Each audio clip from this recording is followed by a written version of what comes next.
What's up? Welcome back. I'm John Stark, MacMovieGuy.com, your favorite blind film critic, and this is the first time I've done this. This is a second look at the Royal Hotel. This is on Hulu, and it currently has audio description. They added it after the fact. Like, I originally saw this film without audio description, and my original review of this film is without audio description. What I'll probably do here shortly is delete the original review and only have the review of the one with the audio description.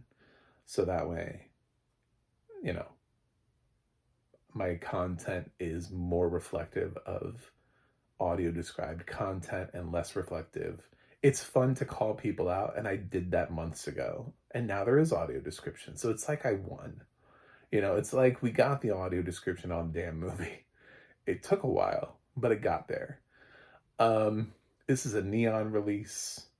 And honestly, I think this audio description company I think it's like Access Media. I think it's the company I trolled in my Ricky Stenicki review.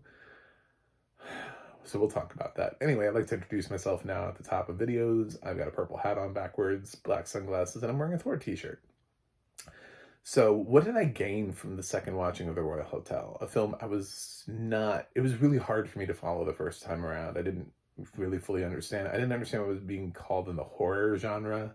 I still don't really know why it's ever called a horror genre. It's more of a thriller. It's what I would say is that it feels like a cautionary tale for women in putting yourself in situations that you can't get out of easily. And it not that you can't travel and that these women are not resourceful at certain times, but a lot of this has to do with being sort of in a remote area with very little other like immediate contact or support, and feeling kind of trapped and isolated in the Australian outback in this bar. And they're working, and it's also the Australian outback, so there are creepy crawlies. But the men are mostly the creepy crawlies. There are some men in here that are it's very suggestive that rape will happen if certain things are not averted. And I think that is I got more of that out of the audio description. Also, they would like open the door and they'd scream, and I'd be like, "At what? Oh, it's a snake." You know what I'm saying? Like, oh, um, there was a scene where she was challenging this asshole's trying to drive off with her friend who is uh, three sheets to the wind or whatever. Just I don't know if it's two or three, but she's three. I've heard that saying before, and I'm like, is it two sheets to the wind, three sheets? Whatever she is, she's actually the one above that.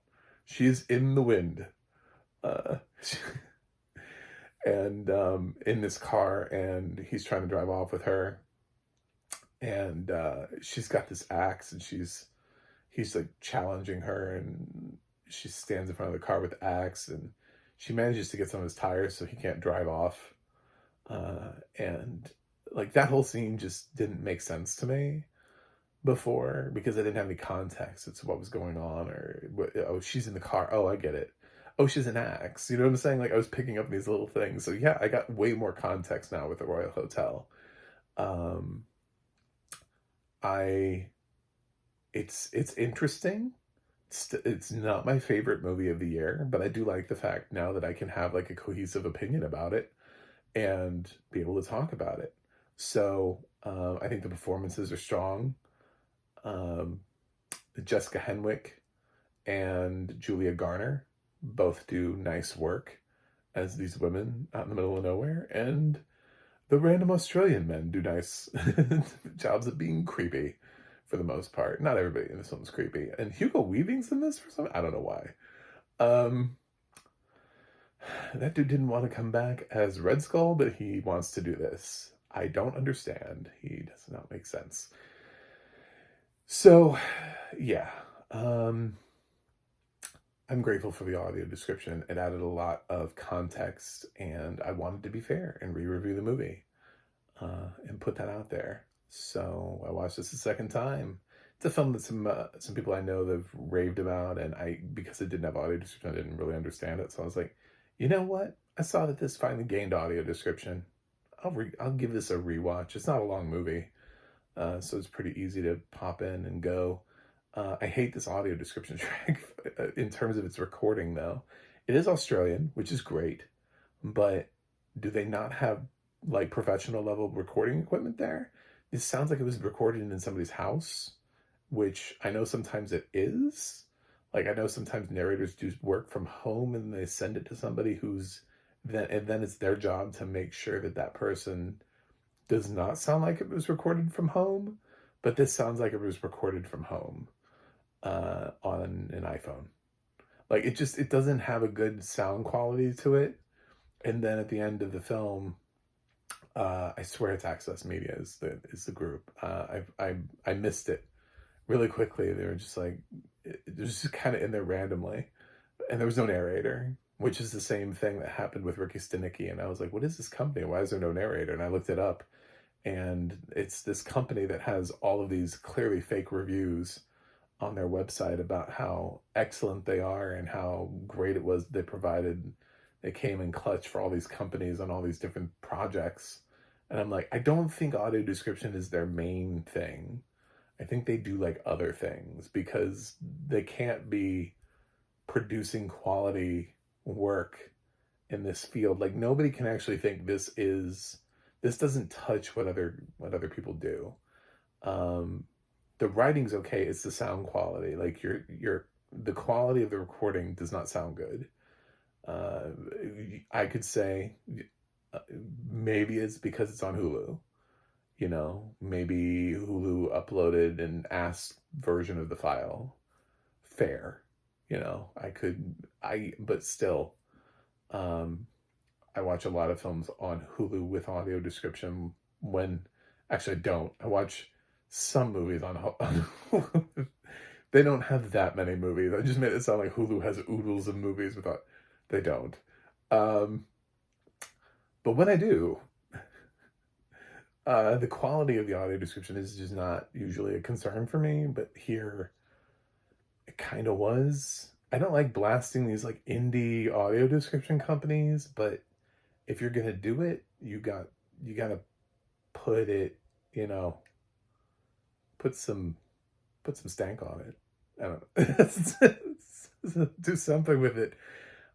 You have to have an audio engineer that actually knows what they're doing, basically, is what I'm saying. Like, if this person is going to record from literally anywhere, I don't know where they recorded from, a bathroom, an airplane, fuck if I know. Your audio engineer needs to be on point. And if the person who's doing the recording is also the audio engineer and is also the screen, there are too many tasks that you are expecting them to be really good at. They can't possibly be good at all of them. So, what I will say is it's an Australian film, and I like the fact that the narrator was Australian, and that we didn't just Americanize this. We didn't just take this film and go, well, let's find an American narrator for this project. So, cool. Kudos to that. But I actually get to grade the film. Instead of saying it's unwatchable, I can actually say what it is now. So for the most part, it's a thriller. It's a thriller. It's a cautionary tale thriller. I didn't find it particularly frightening, but women might find this more frightening. But it is very much a, check yourself type situation. Not very violent or gory or anything like that. Just thematically frightening. So I'll give the Royal Hotel a B-. I think for the most part it succeeds in what it wants to do with very little. So kudos. Anyway, thanks for watching, thanks for subscribing, and I will see you guys on the other side.